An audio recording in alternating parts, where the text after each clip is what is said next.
সাফল্য কি? কিভাবে সফল হওয়া যায়? কারা সফল? সাফল্যের মাপকাঠি কি হবে? কি করলে তুমি সফল হবে?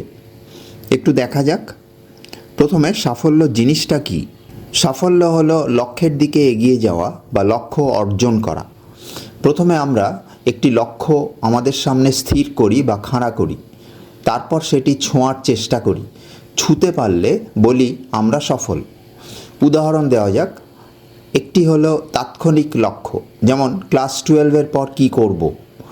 আরেকটি হলো জীবনের লক্ষ্য, অর্থাৎ সুদূর প্রসারী লক্ষ্য, অর্থাৎ কিভাবে অর্থ উপার্জন করব, ভবিষ্যতে সংসার গড়ব কিভাবে, এবং ভালো কাজ বা পরিশ্রমের মাধ্যমে সমাজে কিছু অবদান রেখে যেতে পারবো কি না।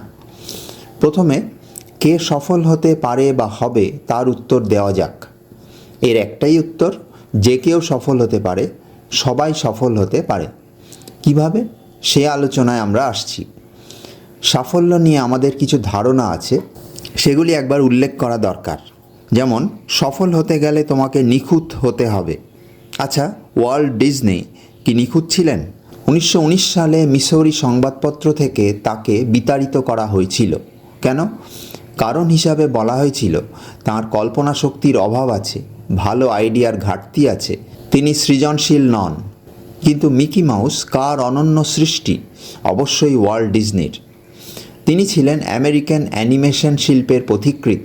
তিনি গড়ে তুলেছিলেন এক বিশাল বিনোদন সাম্রাজ্য। অর্থাৎ সফল হতে গেলে তোমাকে নিখুঁত হতেই হবে এমন নয়। আরেকটি প্রচলিত ধারণা হলো টপাররা, মেধাবীরাই শুধু সাফল্যের দৌড়ে এগিয়ে থাকে। জ্যাক মা একজন চীনা ব্যবসায়ী ও সমাজসেবী। তিনি জ্যাক মা ফাউন্ডেশন ও আলিবাবা নামক একটি সুবৃহৎ ই-কমার্স কোম্পানির প্রতিষ্ঠাতা। এই জ্যাক মা স্কুল পরীক্ষায় ফেল করেছিলেন, কলেজে প্রবেশিকা পরীক্ষাতেও ব্যর্থ হয়েছিলেন, বহু চাকরির ইন্টারভিউতেও তিনি প্রত্যাখ্যাত হয়েছিলেন, অকৃতকার্য হয়েছিলেন। স্পষ্টই বোঝা যায় জ্যাক মা টপার ছিলেন না, তিনি একজন কিন্তু সফল ব্যবসায়ী হয়েছেন। অনেকে বলেন ভাগ্যই সব কিছু, অর্থাৎ অনেকেই মনে করেন সফলতা বা জীবনের সমস্ত কিছু নির্ভর করে ভাগ্যের উপরে। আচ্ছা বেশ, আমরা মেরি কুরির নাম শুনেছি। তাঁর ভাগ্য কি খুব ভালো ছিল?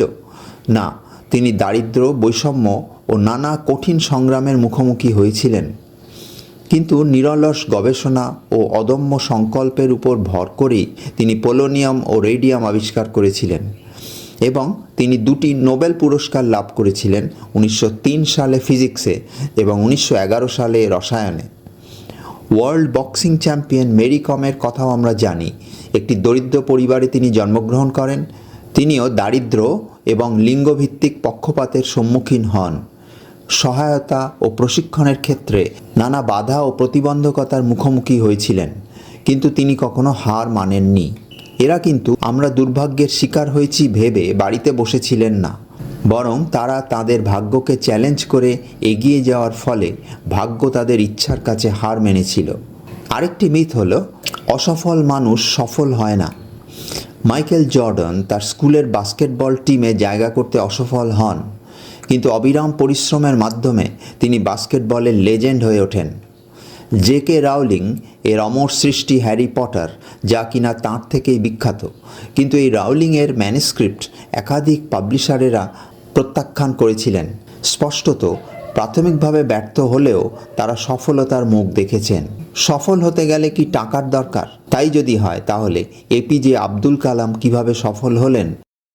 তিনি ছিলেন সাধারণ পরিবারের সন্তান। তিনি নিষ্ঠা, শিক্ষা এবং অবিরাম পরিশ্রমের মাধ্যমে এগিয়েছেন। অনেকে ভাবেন সাফল্য এলে আর ব্যর্থতা আসবে না। ক্রিকেটের ঈশ্বর সচিন তেন্ডুলকর বারবার ব্যর্থতার মুখোমুখি হয়েছিলেন এবং ফর্মে ওঠানামা দেখেছেন। স্টিভ জবস নিজেরই প্রতিষ্ঠিত কোম্পানি থেকে বরখাস্ত হয়েছিলেন, কিন্তু অদম্য জেদ ও নিষ্ঠার ফলেই তিনি আবার ফেরত এসে অ্যাপেলকে একটি বিশ্বের সফলতম কোম্পানি বানান। আমরা ভাবি প্রত্যাখ্যান মানে তুমি ব্যর্থ হয়েছ, তুমি সফল হতে পারবে না। অমিতাভ বচ্চন, যিনি তার ব্যারিটন ভয়েসের জন্য বিখ্যাত, তিনি সেই ভয়েসের কারণেই অল ইন্ডিয়া রেডিও থেকে প্রত্যাখ্যাত হয়েছিলেন।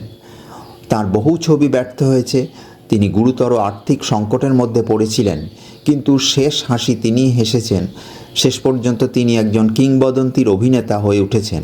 সাফল্য আসে হার না মানা মানসিকতা থেকে, অধ্যাবসায় থেকে। থমাস আলভা এডিসন হাজারবার ব্যর্থ হয়েছিলেন ইলেকট্রিক বাল্ব তৈরি করার পথে। শিক্ষকেরা বলেছিলেন তিনি বুদ্ধিমান নন, কিন্তু হার না মানার কারণে তিনি শেষ পর্যন্ত ইলেকট্রিক বাল্ব আবিষ্কার করেছিলেন। সাফল্য আসে লক্ষ্য স্থির থাকার কারণে, মনের মধ্যে অপ্রয়োজনীয় দ্বিধা বা সংশয় বা বিভ্রান্তি বাসা বাঁধতে না দেওয়ার কারণে এবং আন্তরিকতার জন্য। অ্যাব্রাহাম লিঙ্কন ব্যবসায় বহুবার ব্যর্থ হয়েছেন, একাধিক নির্বাচনে হেরে গিয়েছিলেন, কিন্তু তার দৃঢ়তার কারণে তিনি শেষ পর্যন্ত যুক্তরাষ্ট্রের রাষ্ট্রপতি হন। সাফল্য সংগ্রামের উপর ভিত্তি করে গড়ে ওঠে। ধীরুভাই আম্বানি খুব কম অর্থ দিয়ে শুরু করেছিলেন। তিনি সংগ্রামের মাধ্যমে একটি ব্যবসায়িক সাম্রাজ্য গড়ে তুলেছিলেন। ঠিক আছে, এখন আসি সবচেয়ে গুরুত্বপূর্ণ বিষয়ে, কিভাবে লক্ষ্য নির্ধারণ করব। নিজের উপর মনোযোগ দিতে হবে, নিজের চিন্তা, অনুভূতি ও অভ্যাসগুলি বোঝার চেষ্টা করতে হবে, নিজের পছন্দ এবং অপছন্দ চিহ্নিত করতে হবে, নিজের ক্ষমতা, নিজের ত্রুটি এবং নিজের গুণাবলীর সঙ্গে মানিয়ে একটি লক্ষ্য স্থির করতে হবে।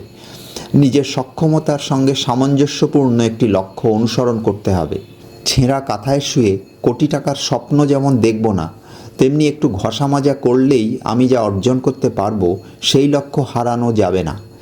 এটা করব না, ওটা করলে লোকে কি বলবে, এই সব ভাবনা বা অতিরিক্ত বাছবিচার করা যাবে না।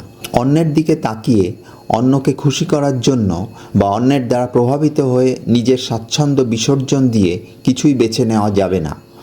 অন্যের দ্বারা প্রভাবিত না হয়ে নিজের সিদ্ধান্ত নিজেকেই নিতে হবে। অন্যকে দোষ দেওয়া চলবে না, তাতে কোনো লাভ নেই। লক্ষ্য একবার স্থির হয়ে গেলে তা অর্জনের জন্য কি করতে হবে? লক্ষ্যে অবিচল থাকতে হবে, লক্ষ্য স্থির রাখতে হবে, টলমলো করা যাবে না।